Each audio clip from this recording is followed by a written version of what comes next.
Assalamualaikum warahmatullahi wabarakatuh.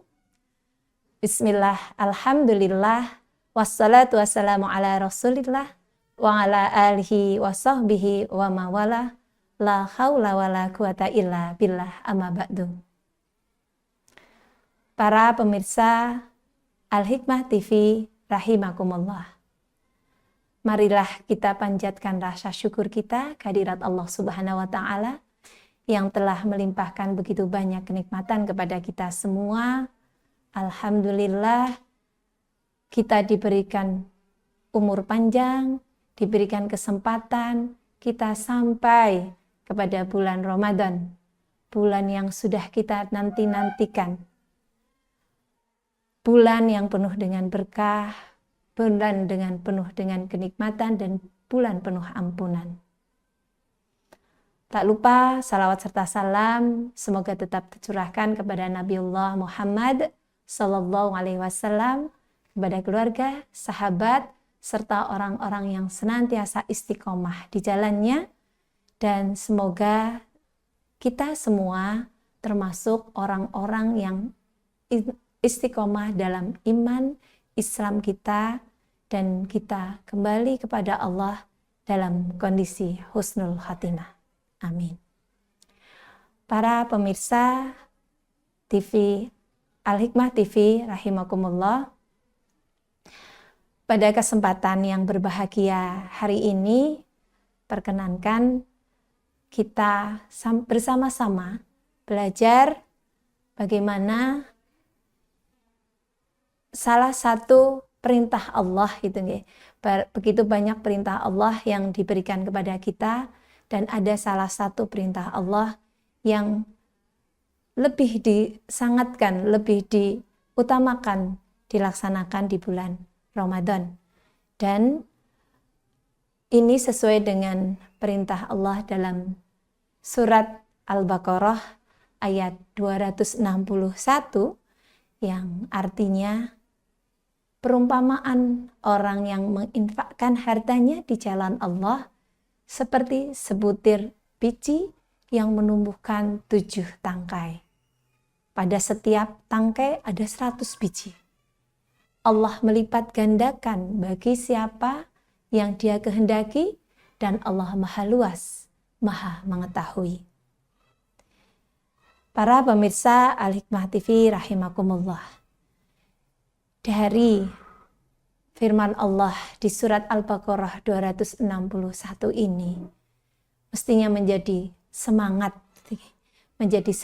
untuk kita, menjadi trigger untuk kita bisa melaksanakan bagaimana kita berinfak terlebih-lebih di bulan Ramadan ini. Islam agama yang sangat sempurna, agama yang mengurus semua kehidupan dari umatnya, sampai-sampai kepada masalah harta saja, Islam itu mengurusnya. Dari sini, ya, walaupun harta dari yang kita dapatkan dari jerih payah kita, dari bekerja kita, tapi dari harta yang Allah amanahkan kepada kita, ternyata di harta ini ada bagian, ada hak dari saudara-saudara kita yang lain. Maka harta kita ternyata ada dimensi sosialnya, yaitu dimensi hablum minan nas. Dari sini para pemirsa, bahwa sedekah infak yang kita tunaikan ini nanti akan bisa membawa keberkahan ataupun kemanfaatan kepada saudara-saudara kita yang lain.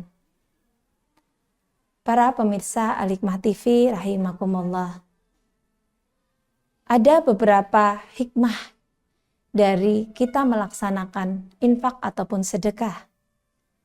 Yang pertama, bahwa sedekah ini adalah bukti iman kita. Tadi kami sampaikan di awal bahwa surat Al-Baqarah ayat 261 ini ketika kita laksanakan menunjukkan bahwa inilah bukti iman kita, gitu. Kita mengimani atas perintah Allah. Maka cukuplah surat Al-Baqarah ini menjadi penyemangat kita untuk melaksanakannya. Menjadi bukti atas iman kita. Yang kedua, sedekah membersihkan hati dan harta. Jangan khawatir, harta yang kita infakkan, kita sedekahkan tidak akan berkurang, tapi akan bertambah keberkahannya. Apa yang bisa kita harapkan selain keberkahan atas kehidupan kita? Maka mestinya kita bertambah-tambahkan lagi rasa syukur kita atas harta yang Allah amanahkan kepada kita, dengan sebagiannya memberikan kepada saudara-saudara kita yang lain. Yang ketiga, sedekah ataupun infak memperkuat ikatan sosial di antara kita. Dengan kita memudahkan, kita memberikan infak ataupun sedekah kepada tetangga kita, kepada sahabat kita, ataupun kepada umat yang lain, gitu ya, kepada saudara-saudara kita yang lain, maka akan semakin mempererat rasa persaudaraan di antara kita. Dalam ikatan sosial ini juga akan mempererat masyarakat di tengah kehidupan kita yang sudah semakin mengglobal, semakin individual. Maka dengan infak dan sedekah yang kita tunaikan, semoga semakin mempererat kemasyarakatan di antara kita. Yang keempat, sedekah ataupun infak menjadi tabungan akhirat kita. Dalam sebuah hadis yang diriwayatkan oleh Muslim disampaikan, harta tidak akan berkurang karena sedekah. Maka kita harus meyakini ini, bahwa harta kita tidak akan berkurang ketika kita sedekahkan. Apa yang kita berikan akan kembali kepada kita dalam bentuk kebaikan-kebaikan dan keberkahan-keberkahan yang melingkupi diri kita dan keluarga kita. Para pemirsa Al-Hikmah TV rahimakumullah, ada sebuah kisah yang semoga kita menjadi penyemangat begitu, bahwa bersedekah atau berinfak ternyata tidak harus menunggu sampai kita kaya.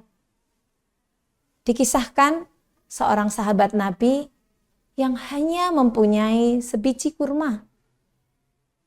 Ia membelah menjadi 2 kurma tersebut, setengah untuk dirinya dan setengah yang lain untuk saudaranya yang saat itu miskin ataupun kekurangan.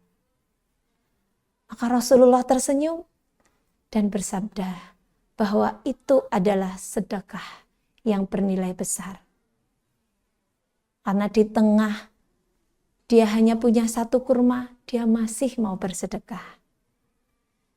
Jadi dari kisah ini pesannya adalah bukan jumlah yang menentukan, tapi keikhlasan hati. Bagaimana kita bisa melaksanakan sedekah. Para pemirsa Al-Hikmah TV rahimakumullah, sampailah kita pada penghujung dari acara kita pada kesempatan hari ini, bahwa jangan khawatir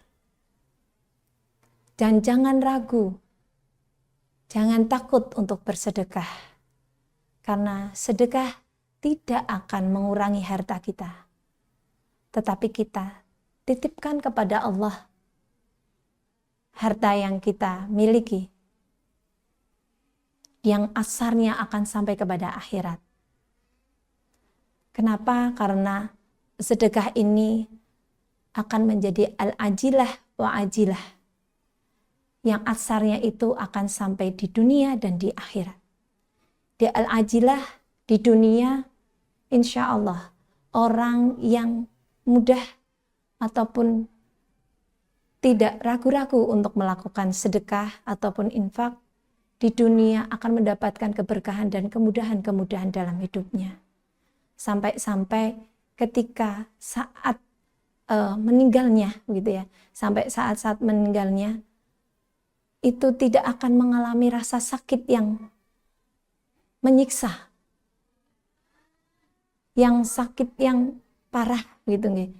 Sampai ketika nazak pun, insya Allah, Allah akan mudahkan. Itu ketika di al-ajilah, di dunia. Dan di akhiratnya, Allah akan melindungi. Sedekah ini akan melindungi, akan menjadi benteng dari api neraka. Apalagi sekarang sedang bulan Ramadan, yang Allah begitu sedang memberikan banyak obral pahala kepada umatnya. Maka mari bersegera untuk kita melaksanakan infak sedekah. Semoga Allah memudahkan, memberikan keberkahan kepada kita semua. Banyak kekurangan, mohon maaf. Wassalamualaikum warahmatullahi wabarakatuh.